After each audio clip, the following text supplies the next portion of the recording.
Maayong udto mga kapaglaom. Among mga pag-abi-abi kaninyo dinhi sa programa nga maghatod sa pinakalabas ng mga kalihukan sa kapupudan sa lawak sa teritoryo sa atong hinuusang puwersa sa Southwestern Philippine Union Conference o Southeastern Philippine Union Mission. Kaninyong kapaglaom, Miguel Ayesha Dumankas. Karong petsa 29 sa bulan sa Marso tuig 2025, among ihatod diya kaninyo ang mga pinakalabas nga mga balita nga nagsapwag sa kamatuoran ug nagdalaw dakong paglaom uban ng puwersa sa katawan sa Dios. Kini kapaglaom, Annalisa La Victoria. Kami magatutok sa matag kalihukan nga magdala kanato sa pagdayeg sa kaayo sa atong Ginoo ug maghatod kanato sa pag-ila sa iyang gahom sa atong kinabuhi. Ako si Reniel Capon. Ug uban kita sa pagsaksi sa atong kalumpusan niini nga semana dinhi sa Mispa Live News and Commentary. Alang sa mga balita nga nagdalaw buhing paglaom. Kababayin-an nagkahiusa alang sa pagpalig-on sa pagtuo ug pag-alagad sa Ginoo nagmalampuson. Mga lideres sa Adventist Mission sa Southeastern Philippine Union Mission naghiusa sa Gospel Outreach Seminar. Og unang panagtapok sa mga gadumala o kasal, gipahigayon sa Central Mindanao. Kini ug uban pang mga balita atong atangan dinhi lang sa Mispa Live News and Commentary. Live gikan sa buhatan sa Hope Channel South Philippines. Kini ang Mispa Live News and Commentary. Alang sa unang makapadasig nga balita, ang bulan sa Marso na ila sa selebrasyon alang sa pag-ila sa kahinungdanon sa atong mga kababaihan. Busa ang kababayenhan sa North Central Mindanao Conference nagpakabana og nagkahiusa alang sa pagpaligon sa ilang papel sa katilingban. Ilawom sa tema sa Women's Month celebration, gipahigay ng usa ka espesyal nga kalihukan nga naghatag og gahom sa pagpadasig sa kababayenan. Si kapaglaom Jyrene de la Serna maghatag sa balita. Made to flourish, to reach and go light our world. Mao kana ang tema sa Women's Leadership Convention na gitambungan sa nagkalain-laing union ug konferensya nga sakop sa Southwest Philippine Union Conference. Sulod sa tulo ka adlaw ang gipahimutang dinhi sa Southwest Philippine Union Conference Gym, Cagayan de Oro City. Ang maong convention naghatag og dakong oportunidad sa mga kababayen-an aron magkauban, magampo ug magpadayon sa pagpalig-on sa ilang espirituhanong kinabuhi. Oh, I'm delighted to meet my sisters na adire sa Saluyo. This is a convention where we encourage our fellow women. We call ourselves sisters. We are sisters in Christ. And we would like to encourage everybody to flourish in Christ, to flourish in the Lord by abiding in Him. Because we would want our women to be Jesus disciples.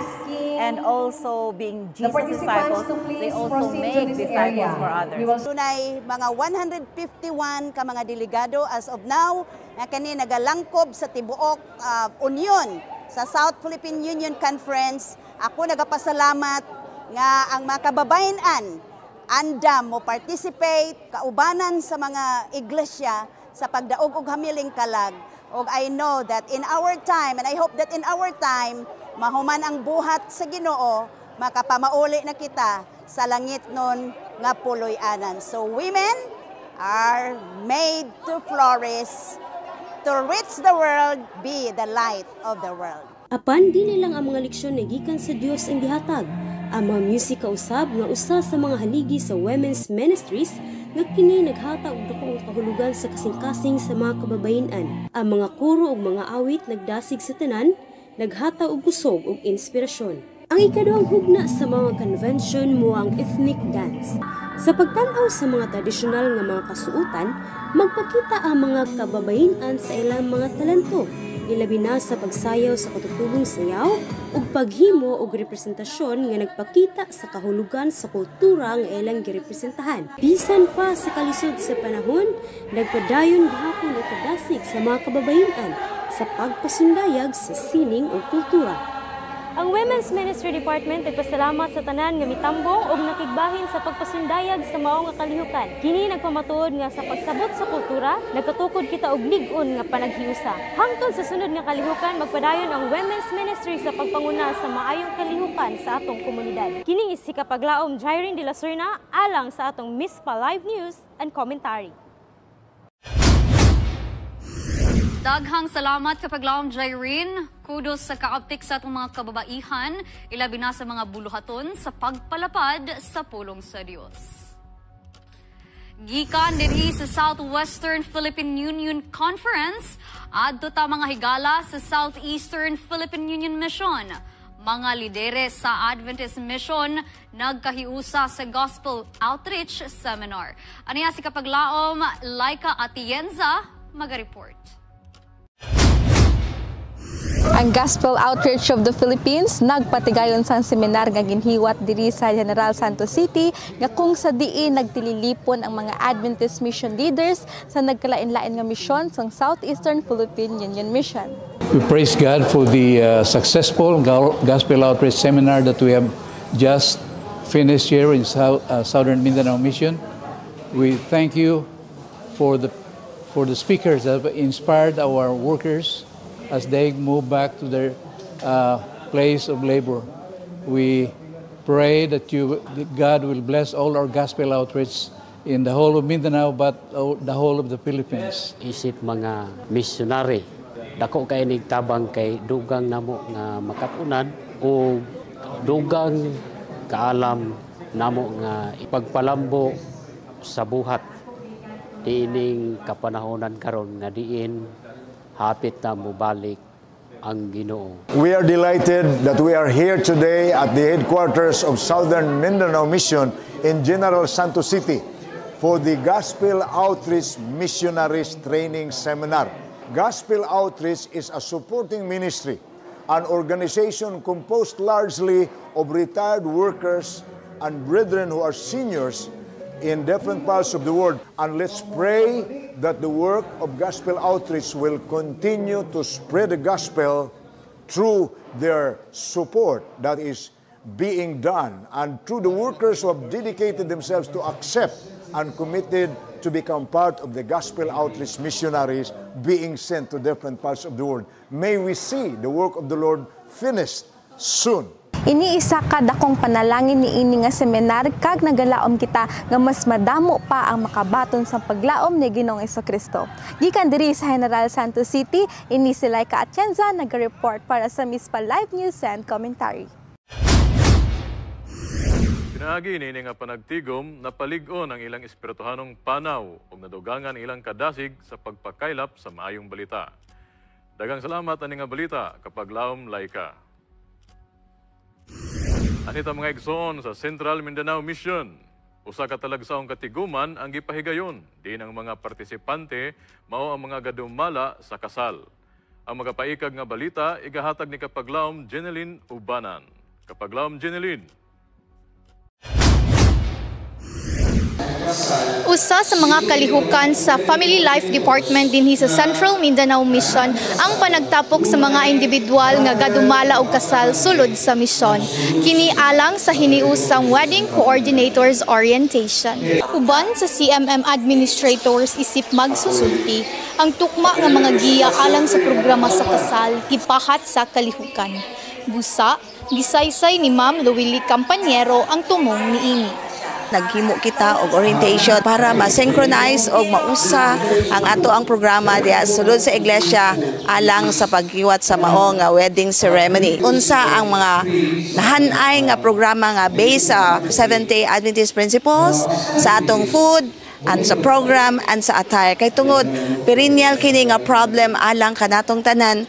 So gimugna namo ni karon kay para nga maiusa og ma-align kita sa mao nga programa sa ato as Seventh-day Adventist Church. Nahatagan usab ang mga kaigsuonan ug higayon sa pagpaambit ug pangutana. Kay kini nga kalihukan gitambungan og kapin 200 ka mga individual. Usa niini si Kapaglaom Rolisa Benedicto. I've been a wedding coordinator for around 30 years na. And first time pa gyud ni siya nga nahitabo sa CMM, and I am so happy nga karon na strengthen gyud kung unsa di ay gyud ang dapat standard sa wedding procedure, policies and guidelines. Before daghan ang mag-ingon nga dili siya maayo, dili siya sakto. But I'm so happy nga na-affirm karon nga pwede ra like wine toasting, pwede ra siya nga mogamit lang yun og pure juice like Welch. Ang mga nahisgutan dinhi sa kalihukan igapahat usab sa mga mitambong ngadto sa ilang mga lokal nga iglesia aron sa kasal nga bibo apan balaan og puno sa grasya ug gugma ni Kristo. Kini si Janlyn May Ubanan alang si Mizpa. Live news and commentary. Ang mong panagtapok sa mga gadumala og kasal usa ka maayong lakang aron mapaligon ang ilang kaalam ug kahibalo sa maayong pagpanguna sa kasal. Pinaagi sa mga kalihukan mas mapaambit ang hustong giya o pamaagi alang sa sagradong panagiusa sa magtiayon. Daghang salamat kapaglaom Jeneline. Sa laing bahin mga higala, mga estudyante sa AYES ug MVC mi arangkada sa unang Biblical Languages Cup 2025. Alang sa dugang nga detalye, ania ang report. Nagpakita sa kadasig og lig-on nga debosyon sa lawom nga pagtuon sa balaang kasulatan ang mga estudyante sa Adventist International Institute of Advanced Studies kun AYES og ang Mountain View College sa pinakaunang Biblical Languages Cup 2025. Ang kompetisyon gipasiugdan sa German Bible Society ug Philippine Bible Society nga adunay tumong sa pagsusi sa kahibalo sa Biblical Hebreo and Greek, pinaagi sa usa ka malisod nga hugna sa kategorya sa bokabularyo, morpolohiya ug sa paghubad. Ang mga partisipante gikan sa AYES nga si Ronel Keyan S. Cablenda nakabot ang ikaduhang pwesto, samtang si Holden Zedri A. Cades nakuha ang ikatulo nga pwesto. Ang ikaupat ug ikalimang pwesto usab nakabot nila Gedson Franz T. Clifford ug Lozelle E. Umadli gikan sa Mountain View College. Ug ang gideklarang kampiyon mao si Brian Caldelaria gumikan sa Asian Theological Seminary kon ATS. Ang maong kalampusan nagpamatuod lamang sa lig-ong dedikasyon sa mga Adventista sa lawom nga pagtuon sa Biblia. Pinaagi sa kaalam nga gihatag sa Dios ang mga estudyante magapadayon sa pagpangandam aron mapadayag ang husto ug tataw nga kahubaran ug pagsabot sa balaang kasulatan. Kini si Sheila Marie alang sa Mizpa Live News and Commentary. Congratulations sa mga estudyante sa AYES o sa Mountain View College sa inyong kalampusan sa unang Biblical Languages Cup. Ang inyong kadasig o paningkamot nagpakita sa iyong kinaadman o dedikasyon sa pagtuon sa pulong sa Diyos. Ang Diyos, magapanalangin kaninyo. Mga kapaglaom, atol sa SSD-wide Pathfinder Camporee, atong gipasigarbo nga ang kampiyon sa Elijah Quiz Bowl gumikan sa Southwestern Philippine Union Conference. Atong ilailahon ang atong mga kaigsoon kauban ni kapaglaom Jaisel Kate Visande. Kapaglaom. Duha ka batanong estudyante gikan sa Southwestern Philippine Union Conference ang nagpakita og talagsaong kahibalo og dedikasyon sa Biblia nga nakakuha og kadaugan sa Elijah Quiz Bowl sa SSD-wide Pathfinder Camporee. Mapasigarbuhon nga gisaulog sa Southwestern Philippine Union Conference ang kalampusan ni Pergilin Salapan Peduche o sa ka-grade 10 nga estudyante gikan sa Western Mindanao Adventist Academy og Liana TJ Gallego o sa ka-grade 6 nga estudyante gikan sa Del Mar Adventist Elementary School. Ang ilang talagsaong pagsabot sa istorya ni Elijah ug ang dili matarog nga pagtuo mitudtol kanila sa pagdaog sa kulbahinam nga Bible Quiz Bowl nga gihimo sa Sabado sa hapon. Isip ganti sa ilang talagsaon nga performance, ang duha ka mananaog gihatagan og all expenses paid trip ngadto sa SSD-wide Pathfinder Camporee sa Thailand sa tuig 2027. My school, Delmar, to represent them for the elimination round that was going to be held at MVCA or the Academy. I had no idea that there was an Elijah Quiz Bowl or an elimination round. When I first heard it, I was hesitant at first because I wasn't able to study for the Elijah Quiz Bowl, and I told myself that I probably won't be able to pass. But the other teachers encouraged me to join, and I decided to ask God to help me and guide me during the test. With God's help, as I scanned through my Bible, I was able to recall all the things that I learned from my childhood. That my parents influenced me greatly when it comes to biblical knowledge. How has this victory strengthened your faith and understanding of Elijah's story? This victory helped strengthen my faith because it showed me that the Lord God really is a God who cares for His people. That study session that I had with Sir Dale and Cleana taught me a lot of things, not only about the life of Elijah, but it also renewed my faith in God. What I am most excited about for the next SSD-wide Pathfinder Camporee, which is going to be held in Thailand, is that I am going to be able to meet even more new people there from different countries in the Southern Asia Pacific Division and learn more about their cultures. I'm looking forward to meet new people in a different place. I'm also excited to participate in various activities. And in 2027, I'll be a master guide at that time. So I'm hoping to serve the Pathfinders, bringing them closer to Christ. Ang tibok komunidad sa Southwestern Philippine Union Conference nagmaya sa ilang kalampusan, nagsaulog sa gahom sa pagtuo, paglahutay o kahinungdanon sa Biblia. Kini si Jaisel Kate Visande alang sa Mizpah Live News and Commentary.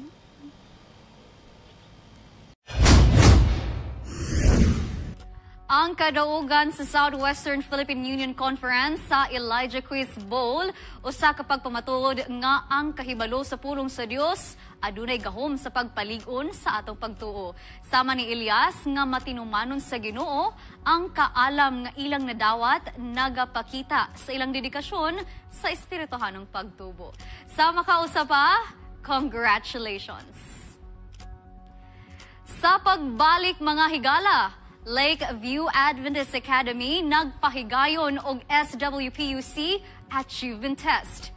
Sa unsa daw, si kapaglawom tawing adunay mga updates kabahin sa kadasig sa mga igsuon sa Sub-Saharan Mindanao.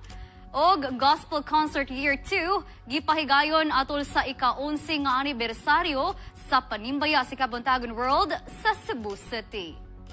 Kini uguban pang mga balita atong saksihan dinilang sa Mizpah Live News and Commentary.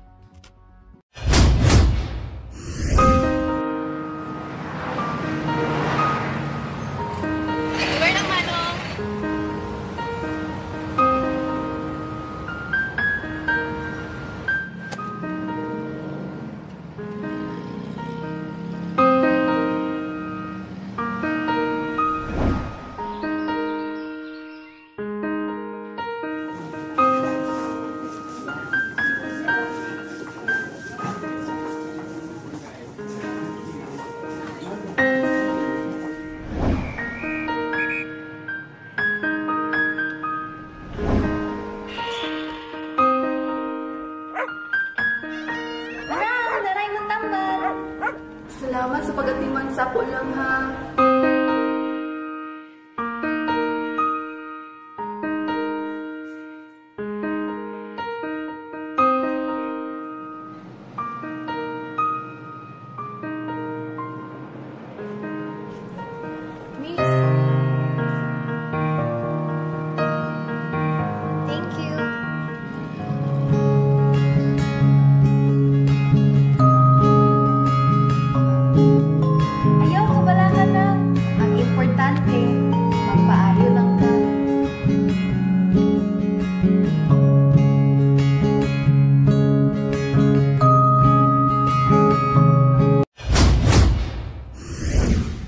Daghang salamat niana nga pahinumdum. Ug dugang nga balita alang sa atong mga estudyante sa Northeastern Mindanao Mission, mga Adventist students nanguna sa worship sa Caraga State University. Aniya si Kapaglaom Jade Boris Garong alang sa report. Gipahigayon sa multi-faith community ang midweek worship o kini gidumalahan sa itong mga kaigsuon ng Mas Amigos dinhi sa Caraga State University main campus karong Marso 26, tuig 2025. Ang Mas Amigos o Movement of Adventist Students, Adventist Ministry to College and University Students, CSU Chapter, nagmalampuson sa pagdala sa maong programa inubanan sa pagdumala sa multi-faith community. Kini gilangkuban sa tanang mga religious organizations sa maong tulunghaan ug nagaorganisa niining talagsaon nga programa kada ika-4 nga Miyerkules matag bulan. Pipila usab ka mga estudyante ang mintambong gikan sa nagkalain-laing organisasyon. Ang significance ani nga klase nga event kay first makaparevive sa faith sa isa ka tao, makahatag siya realization sa mga tao, especially sa mga students nga nag-struggle in their academic pursuit, makapa-boost sa ilahang confidence, sa ilahang energy, makahatag po og mga motivation sa ilaha para magpadayon na dili muhunong even sa kadaghan ng mga obstacles na moagi sa ilahang life. Okay, so the multi-faith community of Caraga State University united not by the differences but shared belief in something greater than ourselves. So this is, of course, regardless of the different backgrounds, because we have the different religion of the different religion of the students, they shared common desire for peace, understanding, and compassion. It is to serve, of course, our Lord Jesus Christ and the different God that we have, as a student. Ang praise and worship usa ka talagsaon apan mahinungdanan nga programa sa multi-faith community tungod kay kini nagahatag og oportunidad alang sa mga estudyante nga nagaskwela sa maong institusyon nga magmalambuon sila sa ilang espirituhanong aspeto luyo sa ilang mga responsibilidad o daghang buluhaton isip estudyante. Kini nga higayon usa ka dako nga panalangin alang sa mga Mas Amigos, dili lang aron mapakita ang pamaagi sa pagsimba sa Iglesia Adventista, apan aron usab mapakita si Hesukristo sa kinabuhi sa mga estudyante. Sa ngalan sa Adventist Media Caraga, Northeastern Mindanao, kini si Kapaglaom Jade Boris Garong alang sa MISPA Live News and Commentaries. Ang pagpanguna sa mga Adventist students sa Northeastern Mindanao Mission sa pagsimba sa Caraga State University usa ka buhing pagpamatuod sa ilang pagtuo o dedikasyon sa pag-alagad sa Dios. Kini nagpakita nga bisan sa eskwelahan mahimo silang suga og ehemplo sa espirituhanong kinabuhi. Dalaygon ang Dios. Mga igsuon, alingog-ngog na ba sa social media ang Sub-Saharan Mindanao? Tanan na ba na imong kaila? Naisgot na nini.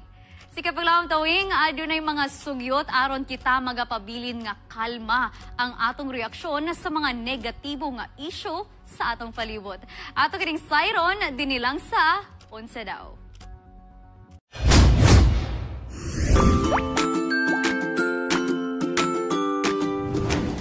Mindanao, Mindanao, Sub-Saharan Mindanao. Unsa daw? Nagkabibo karon sa social media ang nagkadiyang pumaagi sa pagpresentar sa matud pa Sub-Saharan Mindanao. Ang mas nakabibo pag yun niini tungod kay imbis kasuko o kalagot, untang itubag mas gipanindot pa hinoon ang pagpakita sa kultura o mga nindot ng mga lugar. Unsa daw? Yes mga higala, ato lamang kutloon ang positibo taliwala sa negatibo nga istorya. Yes, dili tanan adunay abilidad nga susama niini.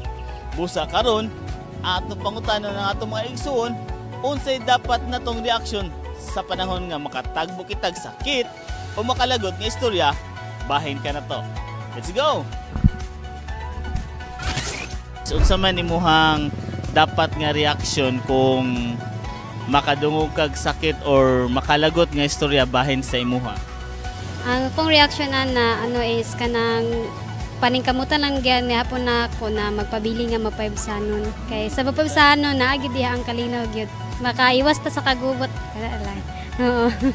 Naagi nang sa nga maulit, pero sa ako na lang ginapalabay na lang nako kay kanang murag di ko gapa-apekto kay murag mas stress mo gud ko ana. Kamo di mo guna to sa matag na ang unsay mo abot sa tuwa. Kay sa tao ra ta ang nakabalaro gid sa tanan ang Ginoo gud. Gamiton na lang ako siya asan like inspiration or motivation na siya. Of course, ma-offend ka. Then pero dapat imong reaction ang Japan kay kanang chill ra beta aron dili ignan nga kanang guilty or something. Kung pwede siya masabtan, pwede raman, pero kung dili na jud, pwede raman jud nimo na siya ipagawas biskig kon lang kay para like para lang pud nga makita pud nila nga na feel pud ka og kon nga nasakitan pud ka, so dili so dapat para ma-validated pud nila imong feelings pud. Basta ang kwan lang gyud is dili lang kita pasakitan. Kana lang gyud istorya okay ra ok. Ayo lang gyud dapati kay lahi naman sa gyud na nga istorya. Kay matud pa sa Biblia kung ikaw mapaubos ikaw man ganay pataas. Oo. Unsa daw? Unsa giingon sa Biblia kabahin sa pag-react sa mga istorya nga sakit kabahin kanato? Adunay counsel sa Biblia. Atong makita din na sa Ephesians chapter 4 verse 26. Ayaw kamo pagkasuko kamo apan ayaw pagpakasala sa inyong pagkasuko ug ayaw pasalupi inyong kasuko mga kapaglaom. Ang inyong kasuko asa man nagikan? Didto ba tungod kay gusto concern kamo or tungod ba para sa inyong kaugalingon? Unsa daw? Mga kapaglaom, pinaagi sa atong reaksyon. Kini maghatag kanato og kaayuhan apan pwede pud maghatod kini sa atong kadautan.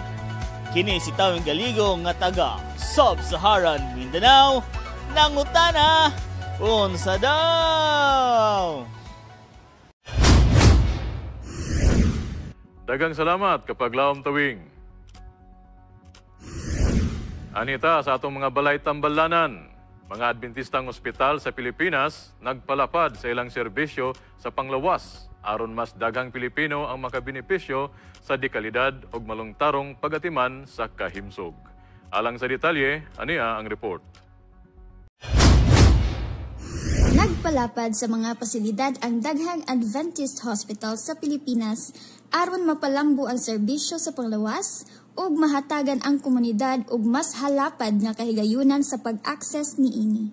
Sa Iligan City, nagsugod na ang Adventist Medical Center sa pagtukod sa usa ka hemodialysis center sa Baroy, Lanao del Norte nga makatawang sa kapin 24,000 ka mga pasyente nga nagkinahanglan og dialysis. Sa Puerto Princesa, Palawan, gilusad sa Adventist Hospital Palawan ang konsulta clinic isip suporta sa Universal Healthcare Law. Dugang pa, gipalapad ang laboratorio o blood bank ug nahuman ang renovations sa mga opisina aron mas mapaayo ang operasyon sa ospital. Sa laing bahin, Adventist Hospital Davao nakadugang og bag-ong mga ekipo, lakip ang state-of-the-art CT scanner, histopathology lab equipment ug endoscopy CV190 system.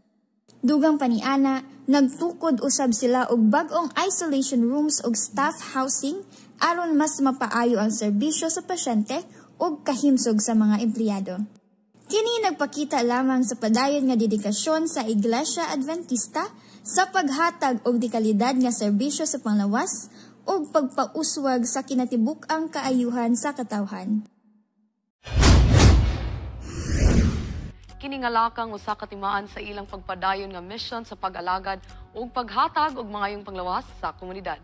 Dalaygon ng Diyos sa mga panalangin nga iyang giyagyag sa atong mga hospital. Anhit na mga higala sa Western Mindanao Conference. Usa ka pinasahing youth leadership training ang gipahigayon sa Gango SDA Church alang sa pagpangandam sa mga batanon nga mga pangulo alang sa ministeryo ug pag-alagad. Si Kapaglawom April Rose Igwin, magabalita. Ang Adventist Youth Department sa Western Mindanao Conference nagpahigayon og usa ka training nga gitambungan sa mga Adventist Youth Leaders, District Leaders ug Zone Officers nga nagdala sa temang pagbansay. Usa sa mga aktibong miapil sa maong training mao si Joy Navarro. Gipahigayon ang Youth Leadership Initiative gikan sa Enero 24 hangtod 26, 2025 dinhi sa Western Mindanao Conference Compound, Ganga, Osamis City, Misamis Occidental. Si Joy Navarro naglaom nga pagkahuman sa training, maghatag kini og dakong kausaban sa ilang lokal nga simbahan. Dako di kay akong kalipay nga ang atong conference nagahimo or naga-initiate sa nani nga activity which is really helpful to me as an EY leader. And kani usab mahimo lamang ni siya na effective if we as a leader nga ning apil ani nga training should have the values nga dedication og passion. Usa si Jassy sa mga AY leaders nga nagpamatuod sa iyang kusog ug abilidad sa mga sesyon ug aktibidad. Ang iyang dedikasyon sa pagkat-on ug pagpaambit sa iyang kahibalo, kauban ang uban pang kabatan-unan, nagdala og kadasig sa mga partisipante ug nakahatag og dakong kontribusyon sa kalampusan sa kalihukan. Pinaagi sa ilang pag-apil sa maong leadership training, si Jassy ug ang uban pang kabatan-unan nagpakita sa kaisog ug determinasyon sa pagdala sa mensahe sa pulong sa Dios. Andam na sila sa pagpahat ug paggamit sa ilang mga nakatunan, kay sila nabansay, busa andam usab sila magbansay sa uban pang kabatan-unan nga nasakupan. Gikan dinhi sa Western Mindanao Conference Compound, Ganga, Osamis City, Misamis Occidental, kini si April Rose again alang sa Mispa Live News and Commentary. Daghang salamat kapag laom ni April sa maong report. Padayon sa pagdanag sa kadasig, Western Mindanao Conference, Adventist Youth Ministry. Mga kapaglaom, usa ka espesyal nga panagtigom nga naghiusa sa katawhan, pinaagi sa musika ang gipasidungog sa Dios. Pinaagi sa Gospel Concert Year 2 ang gipahigayon atol sa ika-11 nga anibersaryo sa Panimbaya sa Kabuntagon World sa Cebu City. Si kapaglaom Reman Apa magasaysay sa detalye. My Story, God's Glory. Mao kini ang tema sa gipahigayong Gospel Concert Year 2 sa Panimbaya sa Kabuntagon World atol sa ika-11 ka anibersaryo niini.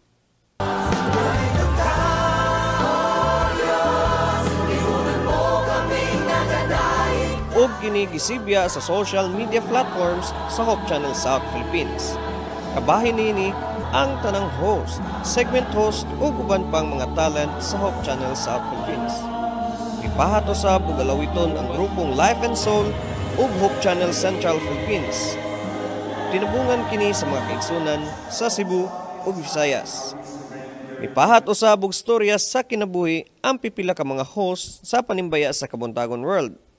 Mihatag usab og mensaheng pagpadasig ang manager sa Hope Channel Central Philippines ug ang presidente sa Hope Channel Philippines.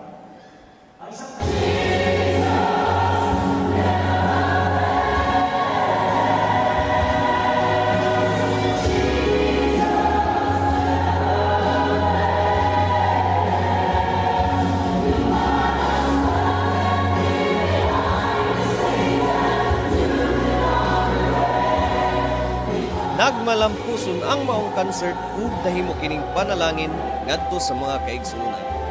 Kini si Rema Napa alang sa Mispa Live News and Commentary.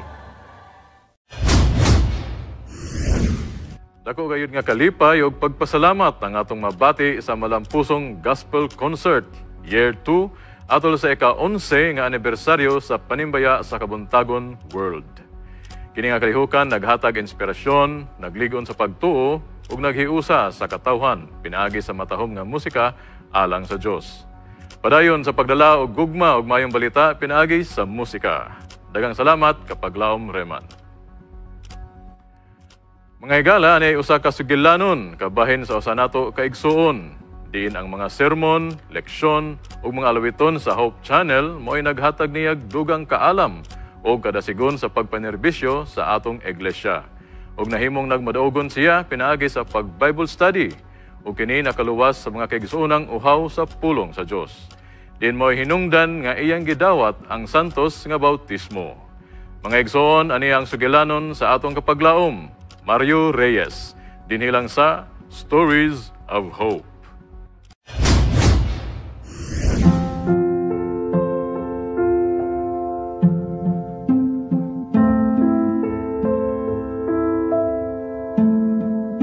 Ako po si Brother Mario Reyes, 62 years old. Kasalukuyan po na nakatigil sa Wawan Malabang Pinagina. Isa po sa matanda sa Iglesia ng Malaban.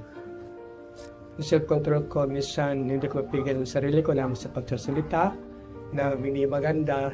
Pero sa tulong at awa ng Panginoon at sa kapanood ko ng mga programa po natin, isa po sa mga Hope Channel, ay doon ko na-realize na mali pala yung aking mga ginagawa. At doon sa aking mga napapakinig, ay natutunan ko lahat kung paano magkaroon ng isang mabuting pag-uugali at bilang isang Kristiyano.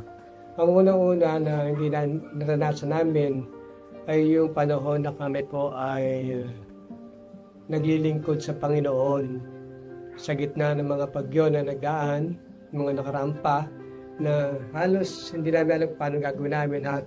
Halos kami po ay dumaan sa ibabaw ng bubungan para lang kami po ay makapagsamba sa ating Panginoon. Yun po ay pinakamabigat dahil inabot po ng tubig ng panahon yun, mga mitano na.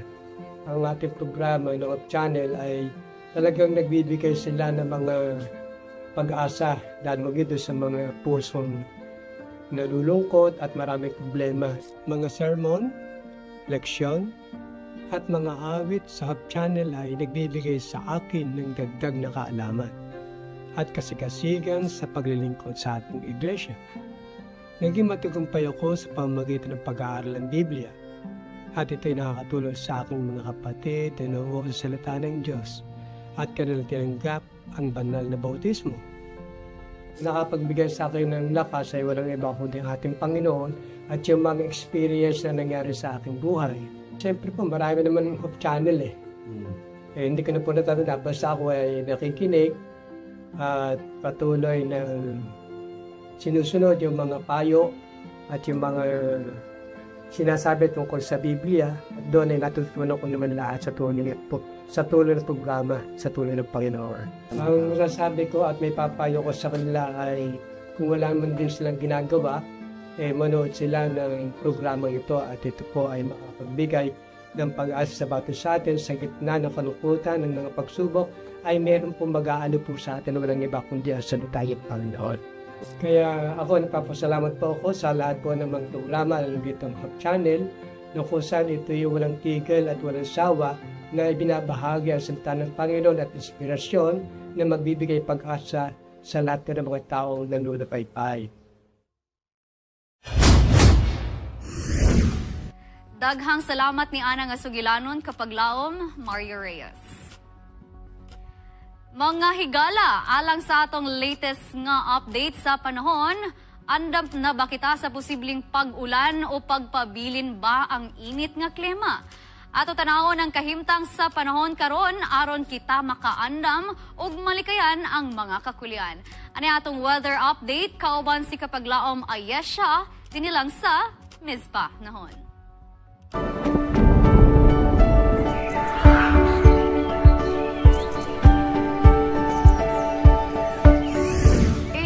Happy Sabbath to you mga kapaglaom. Another week done means another upcoming week of praising the Lord for His goodness every day. And speaking of blessings mga kapaglaom, appeal na po diha ang atong panahon for next week, March 30 to April 5, 2025. Ato ng pagkasataon ang atong panahon mga kapaglaom. On Sunday mga kapaglaom, kita pag-ugmanan sa klima nga cloudy and humid with couple of thunderstorms in the afternoon. O kini pagaparisan sa atong nga temperatura nga magagikan from 24 to 32 degrees Celsius. On Monday mga kapaglaom, kita may temperatura nga magagikan from 24 to 30 degrees Celsius with humid at sun areas of high clouds in the morning and then periods of rain and thunderstorms in the afternoon. On Tuesday, mga kapaglaom, partly sunny ang atong panahon means init-init gidana mga kapaglaom and a temperature from 24 to 33 degrees Celsius. On Wednesday, sun through high clouds ang atong makauban o makita sa atong kalangitan o kini pagaparisan sa temperatura from 23 to 34 degrees Celsius. On Thursday mga kapaglaom, intervals of clouds and sun ang ato nga makauban o kini may temperatura from 25 to 33 degrees Celsius. On Friday, 25 to 33 degrees Celsius gihapon and periods of clouds and sunshine. On Saturday, intervals of clouds and sunshine with a couple of showers. On pagkahapon mga kapaglaom, very warm. Our temperature will be at 21 to 37 degrees Celsius. The sun will set at the same time at 5:51 p.m. on Friday and Saturday. Do you know mga kapaglaom? Tomatoes are packed with important vitamins such as C, A, and K, and minerals like potassium.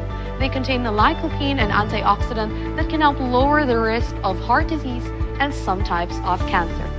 Eating tomatoes can boost your immune system, improve skin health, and aid digestion because they are full of fiber.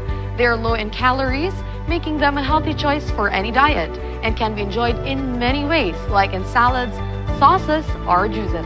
Grab your tomatoes. Hugot panahon na po kita, mga kapaglaom.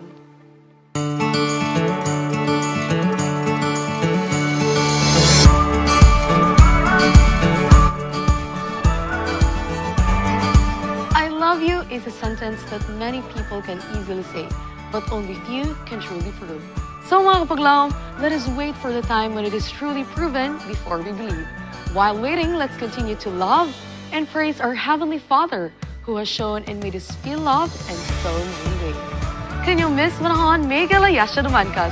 Till we meet again dun sa Miss Pa Nahon. Daghang salamat sa mga weather update kapag laom ay siya busa dili gyud dayta mag tuo lang sa storya lang no. I love you. Kailangan yun makita. Kani kapag lang manaliza ka no, kay ganiha akong ngayon nga. Ang Ginoo, there are a lot of ways yun nga iyang gipakita sa ato nga love jud niya. Pare sa atong mga news this week. Exactly. Dili lang nato sa storya lang madunggan ang gugma sa Ginoo, kung dili apil na pud sa ato ang palibot. Nakita og nabati gyud gihapon nato ang gugma sa Ginoo. Pinaagi sa atong mga labi na gyud sa atong hospital. So congratulations sa atong mga hospitals, especially sa Adventist sa Palawan, sa Iligan o sa Davao mga kaigsuunan tungod kay ilang paghigugma sa atong mga pasyente, ilag yung ilang ang quality sa ilahang services nga naay mga bag-o nga mga ekwipo nga aron bitaw nga hapsay o maplaster gid og tarong ang atong mga gid siyang kapag lang manaliza na imo siyang instrument gid sa Ginoo. And also sa atong mga schools kapag lang manaliza, daghan gid pud sila og mga na-achieve pud gyapon karon na semana. Unsa gid atong mag-ulang ipahigayon kapag lang Renel? Ang SWPUC nga Achievement Test. Yes, exactly. And dili lang man sa ato ang Lakeview Academy no, ang ato ang sa pagbasa rin SWPUC CAT. So, SW CAT. Oo. Kundi sa tibuok nato nga mga Adventist school, sila binagid particularly sa itong mga junior high school nga nagmalampuson yun ang ilaha nga